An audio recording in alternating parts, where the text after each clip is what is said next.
continue. Okay, we are live, and we got Dan again. Boy, you're pretty popular, Dan. You run everything over there, all the fun things. You do the trains and the planes and the gosh, you do it Yeah, all. we got a lot going on. Oh my God, you have all the good things. So we're going to talk about you're in the drone business too. Yeah, so thank you, Oh, Senator. For the record, Dan Delabriere, Rail and Aviation Bureau Director, and I have with me my team. I have Evan Robinson, who's our UAS manager, and I have Roland Tebbets, who's our airport operations and maintenance manager. So I have my team with me. We're going to go through a little bit about 4 years ago, we started our drone program at VTrans, and we are what FAA considers we're the experts in drones in the state. So when other people have questions about drones, or there's rulemaking or things like that, they come to us. So Evan put together a PowerPoint presentation, and Liz, did you get that, Liz? I sent that to you. I have it. I can present it, or I've made everybody in your team co-host if they want to share screen, whatever you want. Evan, why don't you give it a shot? Do a share screen. If it does, our last doesn't work, I'll do it. Yeah, our last couple, Evan, that you weren't on didn't quite work, so we had Liz run it. But if you want to go ahead and pull that up and share your screen, we'll start with that. Jane, this probably replaces the governor's airplane. Remember we had that for years? This replaces the governor's airplane that Shummy wanted. Okay. Yeah. We don't have an airplane anymore, but we do have a bunch of drones. So No. that looks like the interstate just by Fairleigh, by the Palisades and the bridge across to Orford. Yeah, it is. We back in 2019, we actually flew those ledges prior to that construction project. Our biologists were up there looking for bat habitat prior to that construction. So that is a picture from that location. Wow, that's so I guess everyone can see the screen okay. Wow, very good. All right, well, first of all, thanks for having us on and being able to talk to you guys about the VTrans UAS program. You may see UAS as either unmanned aircraft systems or unmanned aerial systems. It's kind of interchangeable. I always went with unmanned aircraft systems. Unmanned, how come that's not unwoman, Jane? Should be unpersoned aircraft systems. That's right. Yeah. Right. No, right. I mean, it's humanity. I understand the origins of our language. I've got other bigger issues on my mind. Okay. All right. So just a brief word on the mission of our program. We're here to fly safe and efficient UAS operations in full compliance of all FAA rules and regulations. Just a few specific flight examples would include for emergency response, infrastructure inspection, construction site monitoring, as well as just providing high resolution aerial imagery. A little bit of background on our team. We lie within the policy planning and intermodal development portion of VTrans, specifically in the Rail and Aviation Bureau. Our team has 6 FAA Part 107 certified remote pilots in command, as well as 4 additional people that are on the team who we use as solely visual observers. So we operate all of our missions with a pilot and an observer who is there to help us discern hazards and be in communication with the pilot. One really critical other role for our team is we have a GIS analyst and computer programmer, and that person has been able to help us elevate our program to be able to share all the great data that we were able to produce. We also have pilots based around the state, Lyndonville, Barrie, Morrisville, and Rutland, to name a few. So a good geographic location for pilots. A little bit of background on what it takes to become a commercial drone pilot. There's 2 ways to get your license. The first would be for someone who doesn't have any prior aviation experience or a pilot's license. That person would have to take a 60-question test issued by the FAA on all sorts of operating rules as they relate to UAS, airspace classification and operation within the National Airspace System, weather, radio communications, emergency procedures, airport operations, as well as maintenance and inspection procedures of the drones. Now that's a lot of different topics to cover. So our pilots are really fully aware of all the regulations, and they have to have a really diverse aviation knowledge to be an efficient drone pilot. Another route, which 5 of our 6 pilots on our team have gone, if you have an existing Part 61 certificate, which means you're able to fly in real aircraft, either your private pilot's license or your commercial or instrument rating, you qualify to get a drone rating as an add-on. Now that's all of your aviation knowledge that goes into those ratings has so much carryover into all the drone regulations. They account for that previous aviation experience. Within VTrans, all of our pilots and crew members go through an initial pilot training and flight check. They participate in recurrent training. They have drone specific training. So all of our drones we operate are a little bit different. They have different capabilities. So we're all well versed in the different drone platforms. Our pilots have to maintain a flight currency. That means they have to fly a certain amount of time every 60 days to be able to pilot our missions. And we also participate in night operations training as well as any applicable safety training. So a little bit here, VTrans UAS by the numbers. In the last 2 years, we've flown a total of 106 missions of varying categories and totaling approximately 700 total flights. Now our pilots have logged over 100 flight hours combined, and we've served 4 separate state agencies with our services, and we also operate 5 different drones. Now each one of those drones has a diverse capability, and depending on the mission criteria, we may select one over the other. Now, one of the biggest issues we've had to overcome with our program development is how can we make UAS data accessible to within AOT as well as to other Vermont state agencies. Now, some of the biggest challenges we faced are file size limitations. You know, for example, if we go and we map one of our airports with over 1,000 photos, that could be between 10 to 20 gigabytes of data. Now, that's not easily sent in an email. So how do we move beyond that? How do we get over the varying IT infrastructure and accessibility from agency to agency? So how can somebody from VTrans share something with somebody from the Agency of Natural Resources?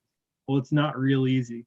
So we've developed in-house a UAS imagery viewing application. Now you'll see me refer to this application several times throughout the presentation. What it is, it's a VTrans hosted cache tile imagery service. So essentially we own all the imagery and we upload it to this service, and other people are able to view it without needing for us to send them the files directly. Essentially, we're putting it in a depository where they can read it and grab the information at their own will.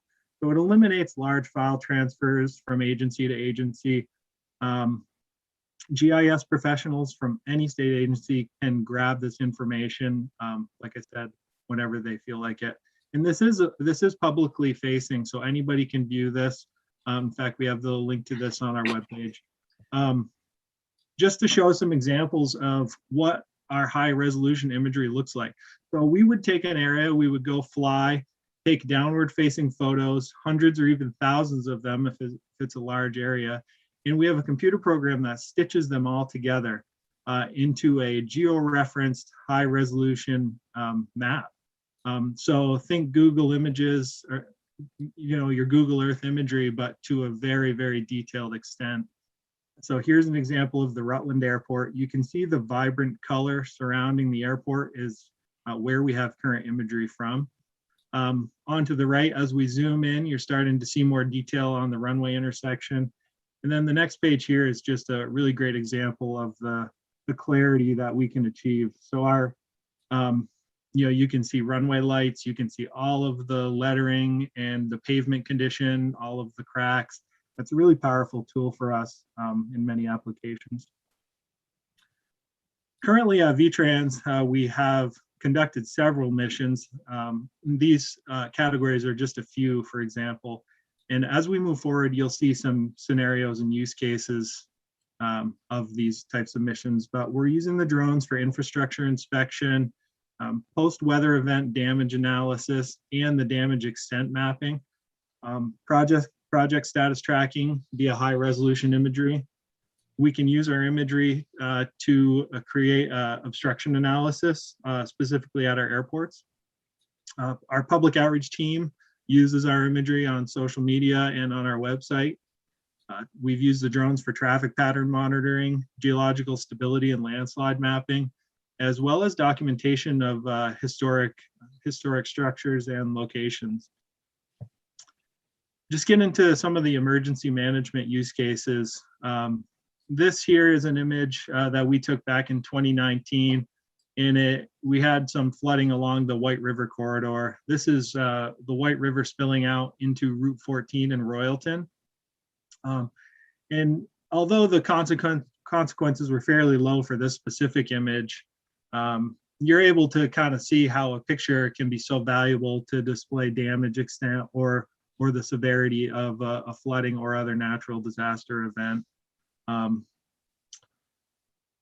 This is an example of some high resolution imagery. Again, we went out in a couple hours, we flew this area, took several hundred photos, stitched them together with our software program, and created this highly detailed map.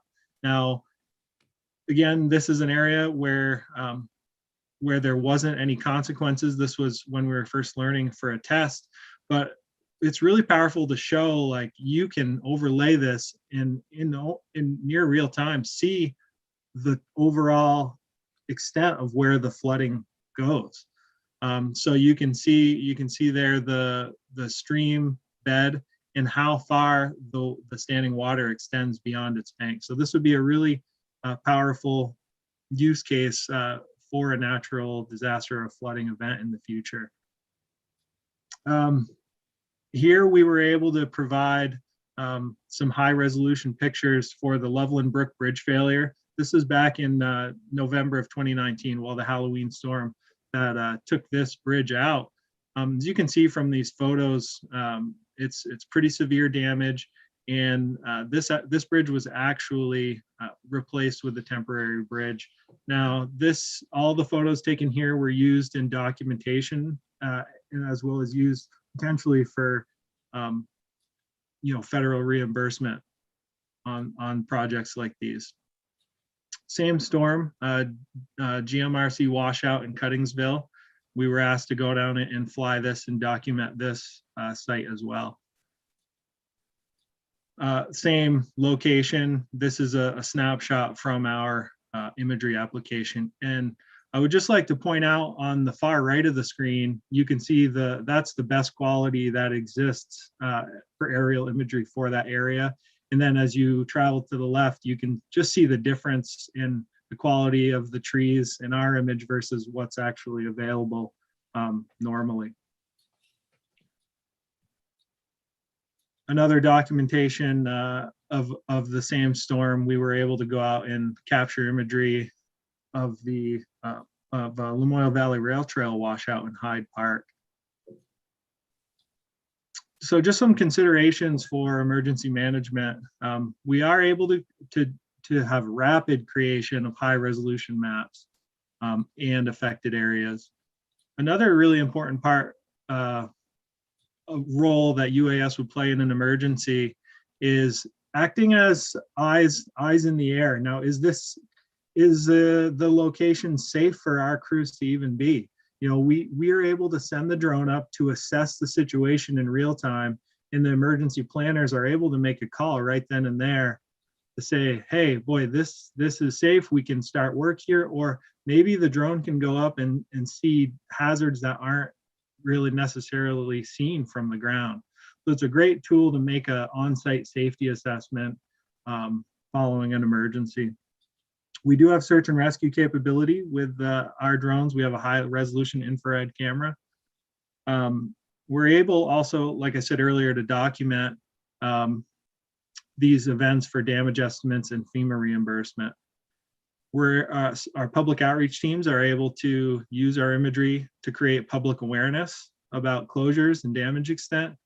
And our teams are deployable to various geographic locations because we do have drones and personnel located around the state. Getting into some of our more what I would call daily operations, some of the requests we see that are not specifically emergency related. We have an example here. Back in May, there was a rock slide in Smuggler's Notch up on Route 108 in Cambridge. And the VTrans geologists were able to make a stability assessment based on our UAS imagery. Whoops, sorry, go back one. Now this location was not safely accessible on foot. So we launched from the closed Route 108 right from the road. And as you can see in this photo here, the drone captures a distinct debris field traveling from the rock slide down to Route 108. And if you look in the middle on the bottom of your screen there, you can actually see an excavator working on jackhammering the boulder that came to rest in Route 108. Now that boulder actually did hit a car. Fortunately, no one was in it. It was parked at the time. But we were able to capture that debris field. We were asked to go back again in November during leaf off conditions where it was a little easier to see. I want you to focus on that red area for the next slide. So this is straight up from Route 108, and we were able to fly from Route 108 right up to that red box.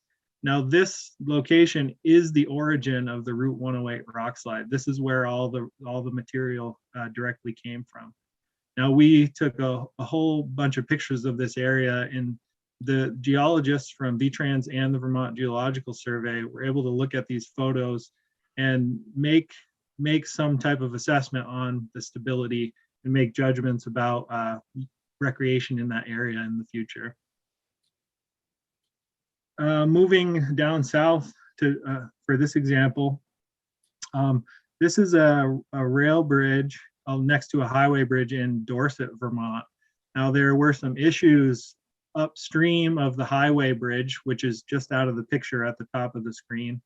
And we were asked to go down and fly this wetland to map the area in hopes that we would be able to help develop a flood mitigation plan.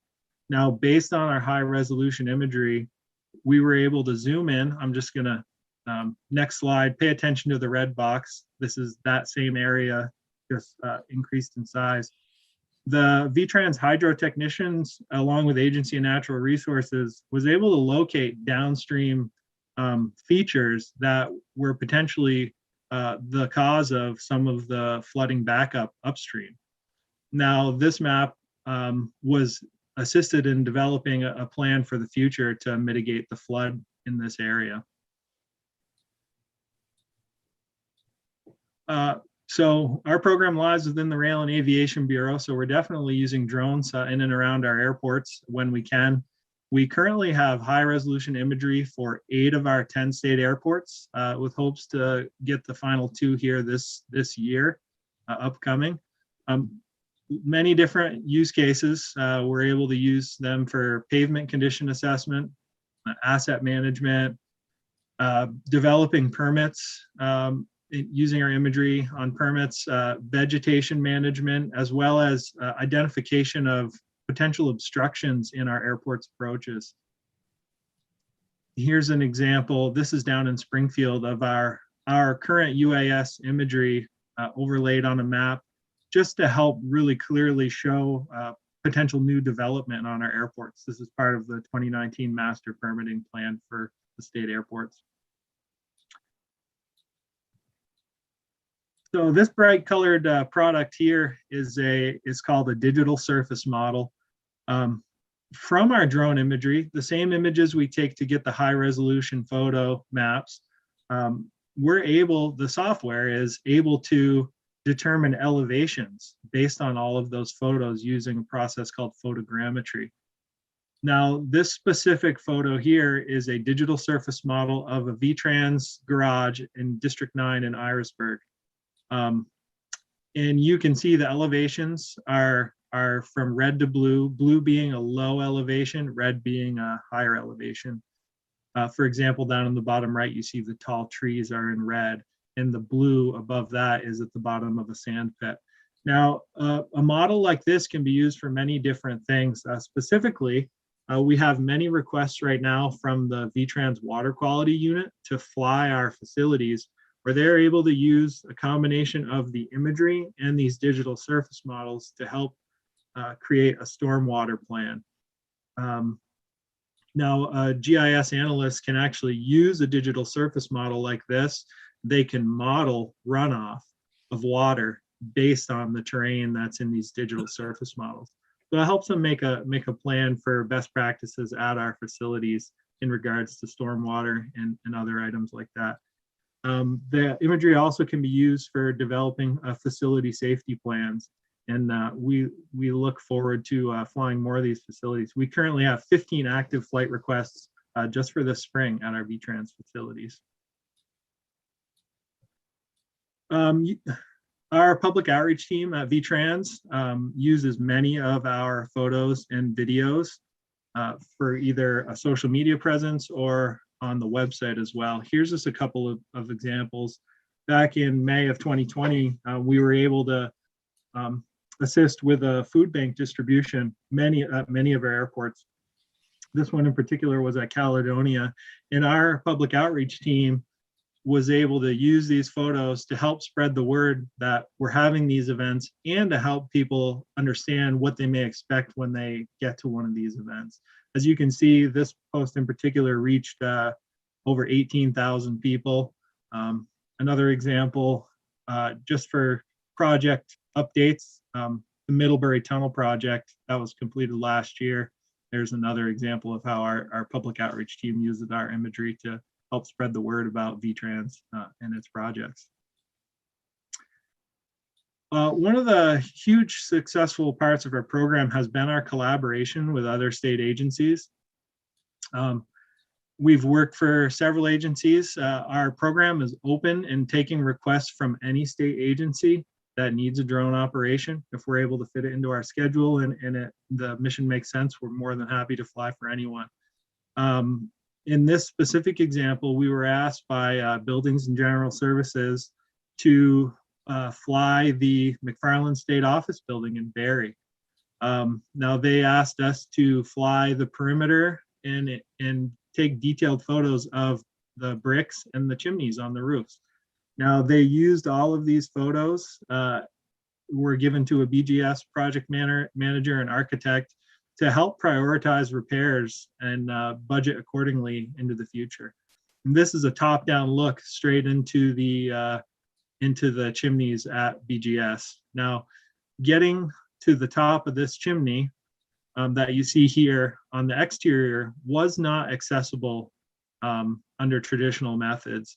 The staging wouldn't work there, a ladder wouldn't work, and there weren't any alternative methods. In fact, the photos here, you can see the repairs end at a specific spot, meaning the very top of this chimney wasn't accessible. So the architect was really excited to see we were able to just zip up there and get some high resolution photos. Similarly, back in 2019 for BGS, we flew at the Waterbury State Office Complex. We took over 500 photos of the slate roof surfaces, and those photos were used again in prioritizing areas that needed repair.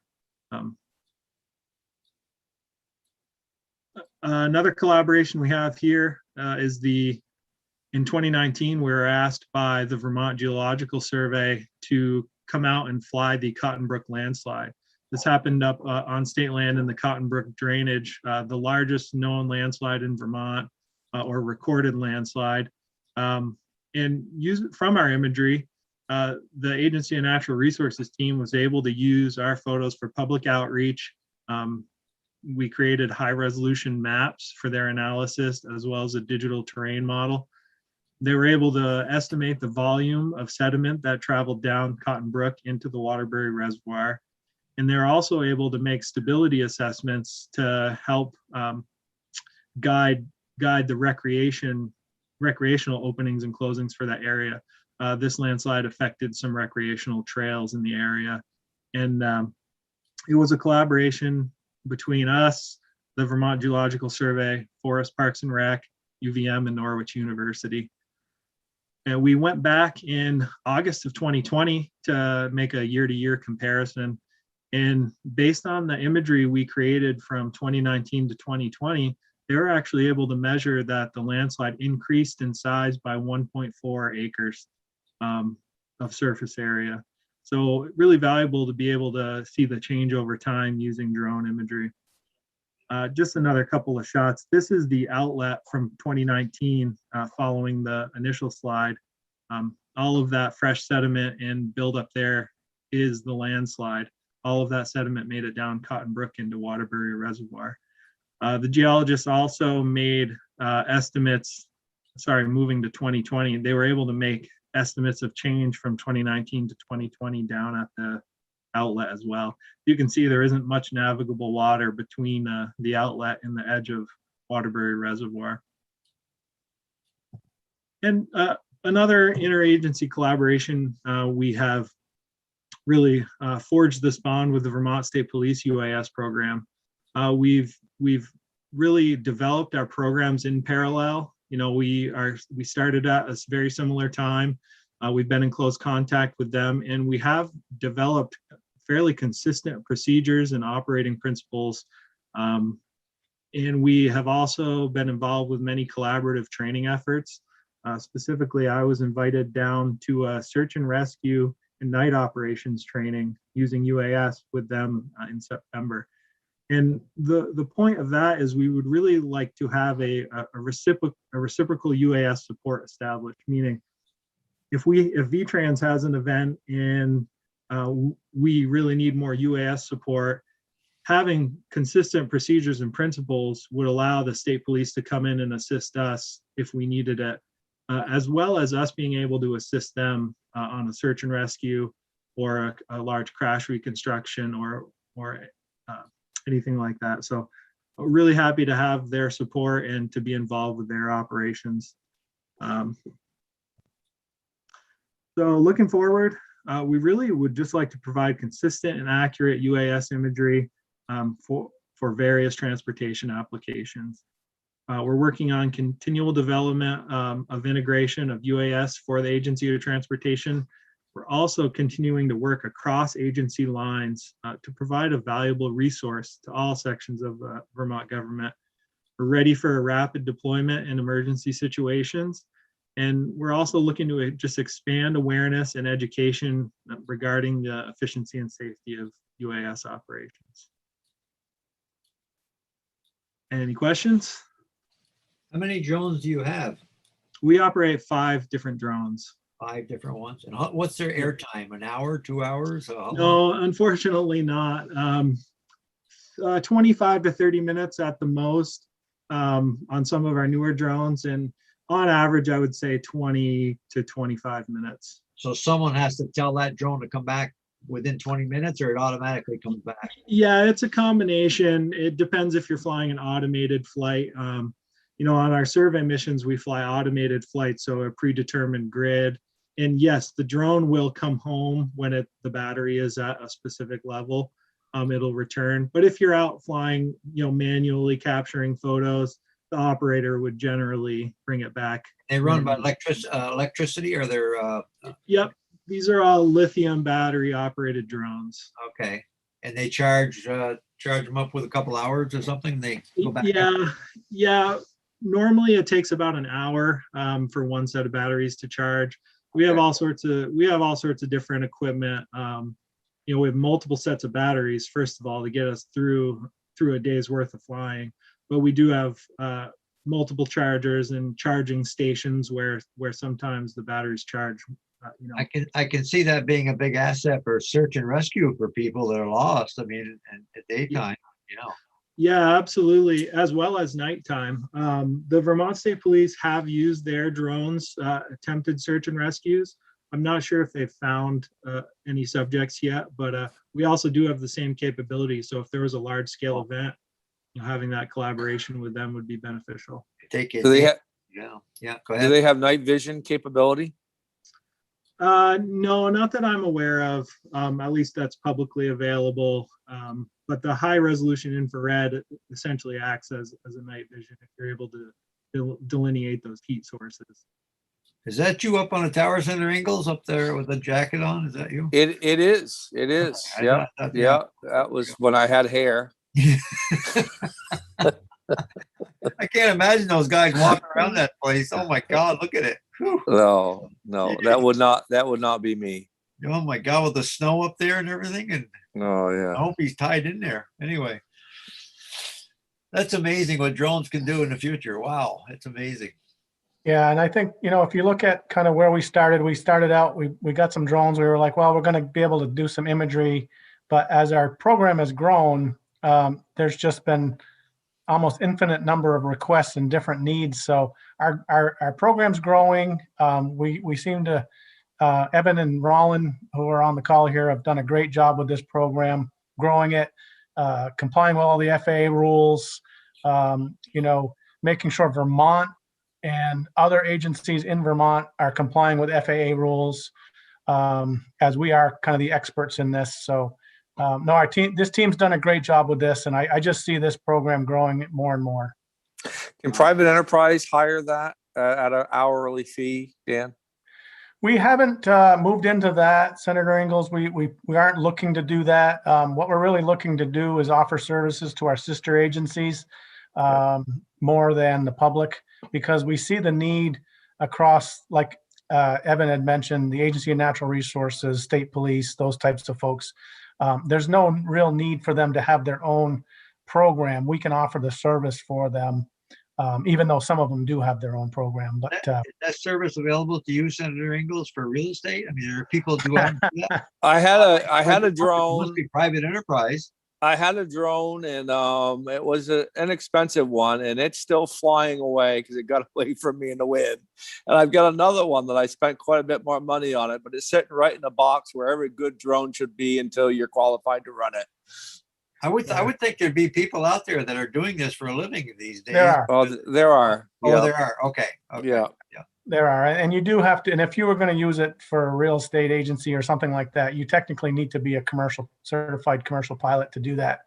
So it's not just anybody goes out and buys a drone in a box and starts using it. So. We went to our son's place a few weeks ago or months ago, and he wanted to take a family picture, and he sent his drone up, and the drone took our picture, a nice family picture, just as perfect, and it's just amazing. I just couldn't believe it. And, we all stood there, and the drone comes in and takes our picture, and he lands it. Just wow. Yeah, it's a great tool for sure. And as I would just offer, there's several more use case examples. We could been here for hours talking about the stuff we've done and are hoping to do. So if anybody wants to learn more, just don't hesitate to reach out, and be happy to go over in more detail with anyone. I'll tell you, Dan, you got all the fun programs. I'll tell you that. I don't know what the hell there is there. I'm going to tell Joe Flynn to, give you a percentage or something, Oh, we're busy. We're busy in our section for sure. Well, that was a great overview. Any questions from the committee? Well, thank you for having us in. We appreciate it. Thank you for the overview this morning. That went We as well. Thank you. Yeah, thank you.